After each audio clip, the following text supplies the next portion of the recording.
smile. Now the sunshine brings the light. Fill me out with a flame. I will let you in this game.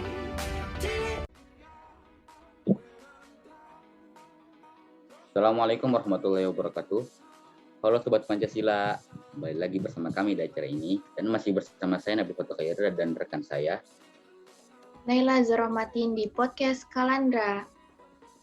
Kami akan menemani kalian di perbincangan kali ini dengan materi mengenai strategi mengatasi ancaman di bidang ekonomi.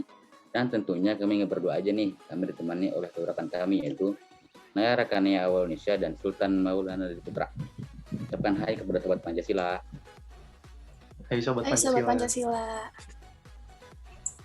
Hai, gimana nih kabar kalian daring ini? Pasti ada plus minusnya dong. Alhamdulillah baik. Ya, gitu deh. Iya, alhamdulillah baik. Plusnya itu mungkin kita lebih banyak waktu di rumah bareng keluarga ya. Terus bisa ngerjain tugas sambil rebahan. Dan kalau minusnya itu yang saya rasa sih tugas daring lebih berlimpah dibanding sekolah langsung ya. Ya, setuju banget itu. Ya benar-benar. Oke, kita akan memasuki pematerian nih. Oh iya, kalau boleh tahu nih, ancaman ekonomi itu apa sih? Oke, yang perlu kita ketahui terlebih dahulu yaitu adalah ancaman. Nah, pengertian ancaman secara umum itu ialah sebuah usaha atau kegiatan yang dilakukan oleh individu atau kelompok yang berpotensi membahayakan individu atau kelompok lainnya. Sama halnya dengan ancaman di bidang ekonomi, yang berarti ancaman tersebut merupakan suatu yang membahayakan perekonomian bagi setiap negara. Apalagi ekonomi dalam suatu negara itu kan merupakan tolak ukur untuk kesejahteraan masyarakat dan kemajuan negara tersebut, gitu. Iya Dan ya. juga jaga stabilitas ekonomi dalam suatu negara itu nggak mudah. Dengan adanya ancaman di bidang ekonomi yang begitu kompleks, itu bisa menjadi salah satu alasan mengapa ekonomi di negara tersebut itu sulit berkembang. Ancaman ekonomi itu termasuk ancaman yang non-militer, yang dimana ancaman ini tuh nggak melibatkan pasukan militer, dan juga tidak ada terjadinya perang antar negara. Oh, gitu ya. Wah, terus ada gak nih jenis-jenis atau contoh ancaman di bidang ekonomi ini? Kan pastinya ada tuh berbagai ancamannya. Ya, tentunya ada dong. Nah, terjadinya ancaman di bidang ekonomi itu disebabkan oleh beberapa hal, sehingga ancaman ini tuh bisa berbentuk banyak hal. Misalnya dalam membebaskan batas negara untuk berdagang atau yang biasa disebut pasar bebas antar negara. Hal ini dapat disebut sebagai bentuk ancaman di bidang ekonomi karena negara yang belum siap bersaing dengan negara lainnya yang sudah maju bisa dikatakan sebagai ancaman. Nah, untuk contohnya ada dalam PowerPoint yang kita sajikan ini. Yang pertama adalah proses pengurangan bantuan kepada rakyat berupa subsidi. Dan yang kedua ada perekonomian suatu negara yang mengalami penguasaan oleh pihak asing. Yang ketiga ada impor barang secara berlebihan yang menyebabkan stok barang menjadi lebih. Kemudian yang keempat ada harga komoditi ekspor yang pasar dunia yang jatuh.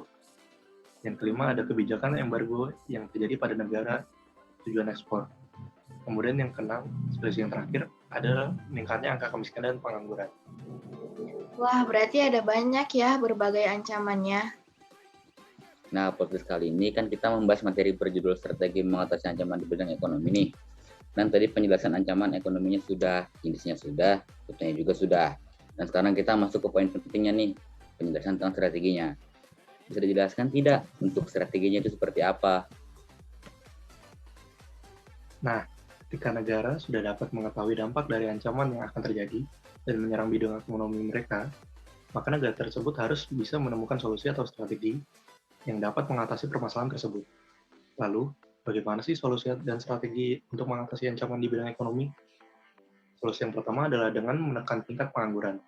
Salah satu ancaman di bidang ekonomi adalah tingkat pengangguran yang terus meningkat. Pengangguran sendiri merupakan status yang disematkan pada warga negara yang tidak memiliki pekerjaan atau penghasilan, yang tengah mencari kerja, bekerja selama kurang dari 2 hari dalam seminggu, atau proses seseorang untuk mendapatkan pekerjaan yang lebih layak. Pengangguran dapat berdampak cukup besar bagi suatu negara, karena pengangguran bisa menghambat laju perekonomian setiap negara. yang erat hubungannya dengan tingkat kemiskinan sehingga dianggap sebagai suatu ancaman di bidang ekonomi. Nah, untuk mengatasi tingkat pengangguran, maka negara dapat menekan tingkat pengangguran dengan melakukan beberapa hal, yaitu dengan meningkatkan kualitas pendidikan, dengan menciptakan lapangan kerja, meningkatkan pelatihan kerja di setiap industri modern, mengembangkan bisnis dengan cara wirausaha, dan juga dengan menjalankan program transmigrasi. Kemudian solusi kedua yaitu dengan mengatasi masalah inflasi. Inflasi sendiri merupakan kondisi di mana kenaikan harga pada umumnya berlangsung secara terus-menerus yang mengakibatkan perubahan nilai uang terhadap mekanisme pasar. Hal ini yang menjadikan inflasi sebagai bentuk ancaman di bidang ekonomi dan harus segera diatasi oleh pemerintah. Beberapa hal yang menjadi langkah dalam mengatasi inflasi oleh negara yaitu penerapan devaluasi, menekan tingkat upah, menerapkan beberapa kebijakan meliputi moneter, non-moneter, dan fiskal, melakukan pengawasan pada aktivitas ekonomi warga, menerapkan proses pendistribusian oleh pemerintah secara langsung, dan meningkatkan produksi oleh perusahaan. Nah, kemudian solusi ketiga adalah dengan mengatasi masalah infrastruktur. Salah satu ancaman di bidang ekonomi berikutnya adalah minimnya infrastruktur. Dalam mendukung aktivitas perekonomian di daerah tertentu, infrastruktur yang kurang merata akan menciptakan kesenjangan ekonomi beberapa daerah dan ekonomi menjadi tidak stabil. Lalu, bagaimana strategi mengatasi ancaman di bidang ekonomi pada permasalahan infrastruktur? Bisa dilakukan dengan melakukan pemerataan pada pembangunan infrastruktur di setiap daerah. Kemudian bisa dengan memastikan pendanaan di bidang infrastruktur secara merata. Dan juga dengan melakukan riset serta penyesuaian pada infrastruktur untuk memenuhi kebutuhan setiap daerah.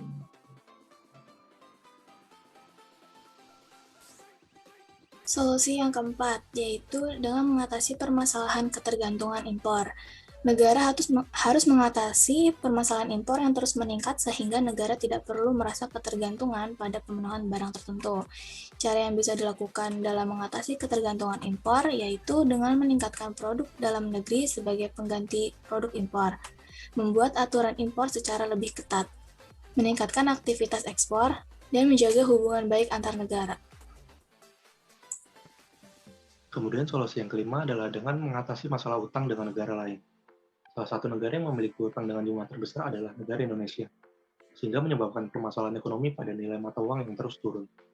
Maka dalam mengatasi masalah utang dengan negara lain adalah dengan menerapkan efisiensi di berbagai bidang, mengadakan penggalangan dana dari seluruh warga negara Indonesia, meningkatkan pembayaran pajak, dan bekerja sama dengan pihak negara lain untuk mendapatkan donatur luar negeri. Selanjutnya, solusi ke-6 adalah dengan mengatasi masalah korupsi. Nah, korupsi menjadi permasalahan yang membuat negara seolah kesulitan dalam mengatasinya. Korupsi juga salah satu penyebab utama pembangunan ekonomi yang lambat. Untuk mengatasinya, suatu negara dapat melakukan beberapa hal, yaitu seperti membangun supremasi hukum secara lebih kuat, menciptakan pendidikan berbasis anti korupsi, membangun pendidikan moral sedini mungkin, membekali diri dengan pendidikan religi secara intensif, dan menjaga eksistensi para aktivis. Kemudian solusi yang ketujuh sekaligus yang terakhir adalah dengan mengatasi masalah kesenjangan ekonomi. Kesenjangan ekonomi juga salah satu permasalahan yang harus diatasi oleh setiap negara.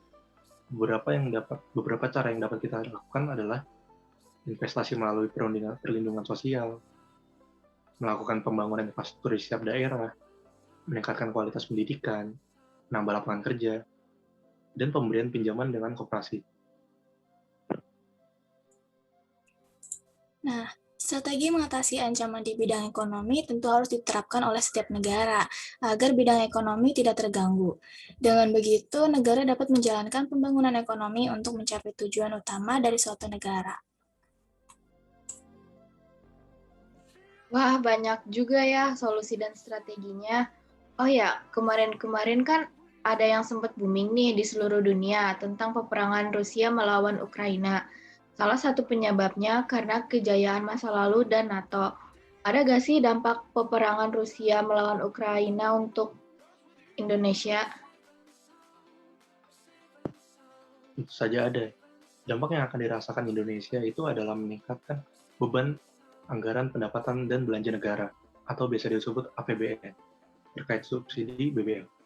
Karena harga minyak dunia meningkat tajam atau drastis. Dengan Indonesia yang merupakan importir minyak bumi, tentu akan terkena dampaknya. Namun selain itu, kesempatan ekonomi mungkin juga akan muncul, walaupun kalau dipikir itu tidak signifikan. Misalnya terkait harga emas yang juga ikut naik belakangan. Indonesia sebagai salah satu pengekspor emas tentu akan diuntungkan. Ini sudah diperjelas oleh dosen hubungan internasional Universitas Sriwijaya, yang bernama Ferdiansyah Rifai. Seperti itu ya dampaknya. Udah banyak berbincang nih kita. Capek nggak kalian? Enggak sih, malah seru. Oke. Jadi begitu tuh dampaknya kalau ada peperangan Rusia melawan Ukraina konfliknya yang memicu perang dunia ketiga.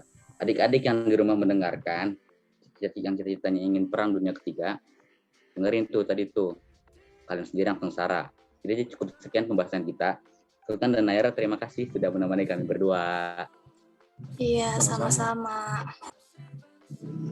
Saya Naila dan Nabil pamit undur diri. Wassalamualaikum warahmatullahi wabarakatuh. Bye-bye.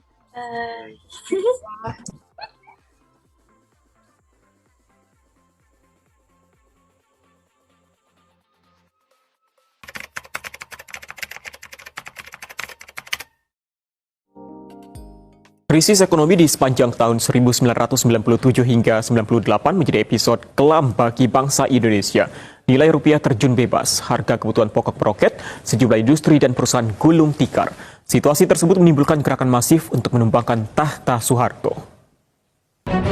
Tahun 1998 menjadi puncak krisis moneter di tanah air. Harga sembako dan bahan bakar minyak meroket tajam. Daya beli masyarakat menurun, sementara jumlah pengangguran terus bertambah. Di samping itu, nilai rupiah terhadap dolar Amerika Serikat merosot drastis.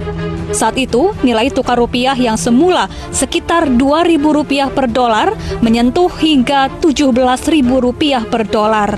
Dampaknya, banyak industri dan perusahaan gulung tikar. 16 bank terpaksa ditutup. Rakyat Indonesia banyak yang tak lagi sejahtera. Ekonomi Indonesia pada kuartal 4 tahun 2020 tercatat minus 2,19%. Secara kuartalan, ekonomi minus 0,42%. Cukup membaik memang dari kuartal 3 yang mengalami kontraksi cukup dalam 3,49%. Hampir seluruh komponen yang berkontribusi ke struktur PDB nasional mengalami kontraksi. Dengan demikian, ekonomi Indonesia sepanjang tahun 2020 tercatat minus 2,07%. Sejak tahun 1998, untuk pertama kalinya pertumbuhan ekonomi Indonesia mengalami kontraksi.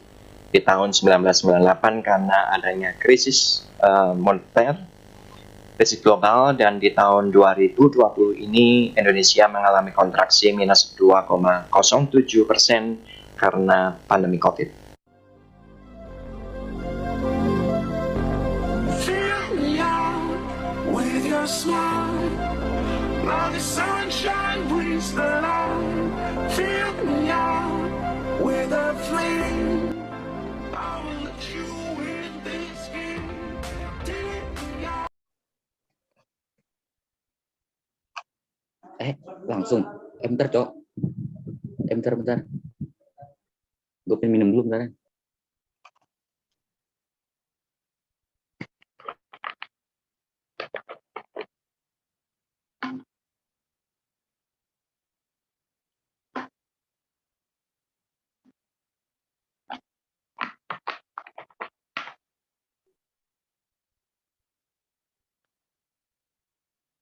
Sendiri koreknya.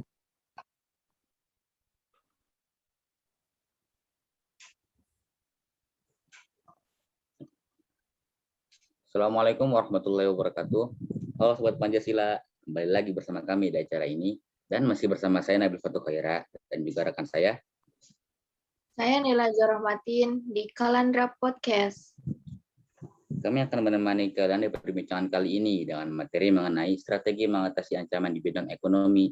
Dan tentunya kami nggak berdua aja nih, kami ditemani oleh dua rekan kami yaitu Saya rekannya Awal Indonesia dan Profesor Dr. Kanjeng Sultan Lord